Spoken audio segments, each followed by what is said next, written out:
തീർച്ചയായിട്ടും ഞാൻ എൻ്റെ തറവാട്ടിലേക്ക് വരുന്നൊരു പ്രതീതിയാണ്. എൻ്റെ പൊതുജീവിതത്തിൽ ഏതാണ്ട് 1/4 നൂറ്റാണ്ട് കാലം ചെലവഴിച്ചത് തൃശ്ശൂരിലാണ്. 25 വർഷക്കാലം തൃശ്ശൂരിലുണ്ടായിരുന്നു.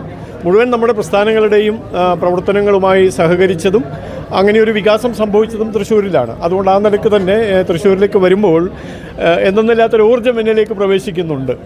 പക്ഷേ താങ്കളുടെ രാജ്യസഭാ അംഗത്വത്തെ ചോദ്യം ചെയ്തുകൊണ്ട് ഡൽഹി ഹൈക്കോടതിയിലേക്ക് ഒരു മലയാളി അഭിഭാഷകൻ നീങ്ങിയിരിക്കുകയാണ്. ആ വിഷയം ശ്രദ്ധയിൽപ്പെട്ടിരുന്നു. എൻ്റെ അടുത്ത് ആരോ സൂചിപ്പിച്ചു. എനിക്കതിൻ്റെ വിശദാംശങ്ങൾ അറിയില്ല. ഒരുപക്ഷെ കേസില്ല വക്കീലന്മാർ ഇങ്ങനെയുള്ള ചില വിക്രിയകളൊക്കെ തമാശകളൊക്കെ ഒപ്പിക്കും. അതായിരിക്കും എന്നാണ് എനിക്ക് തോന്നുന്നത്.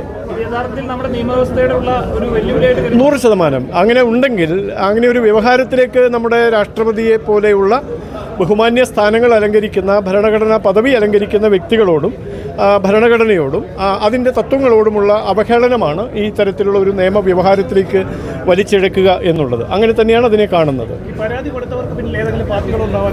സാധ്യതയുണ്ട്. കാരണം എൻ്റെ നോമിനേഷൻ നടന്ന സമയത്തു തന്നെ ചില മാധ്യമങ്ങളിൽ ചില പാർട്ടി മുഖപത്രങ്ങളിൽ അങ്ങനെയൊരു സൂചനയുള്ള വാർത്തയുണ്ടായിരുന്നു. അപ്പോൾ അത് ഞാൻ അത്ര ശ്രദ്ധിച്ചിരുന്നില്ല. പക്ഷേ ഇത് ഈ നിലയിലേക്ക് വന്നിട്ടുണ്ടെങ്കിൽ തീർച്ചയായും ഒരു അഭിഭാഷകൻ്റെ മാത്രമായിട്ടുള്ള ഒരു തമാശയല്ല. ഏതെങ്കിലും തരത്തിലുള്ള കൂട്ടായ്മ അതിൻ്റെ പിന്നിലുണ്ടാകും എന്ന് സംശയിക്കുന്നുണ്ട്. ശരി ശരി ശരി ഓക്കെ. അപ്പോൾ എല്ലാവർക്കും ഓണാശംസകൾ കൂടി കേട്ടോ. അഡ്വാൻസ് പരിപാടിക്ക്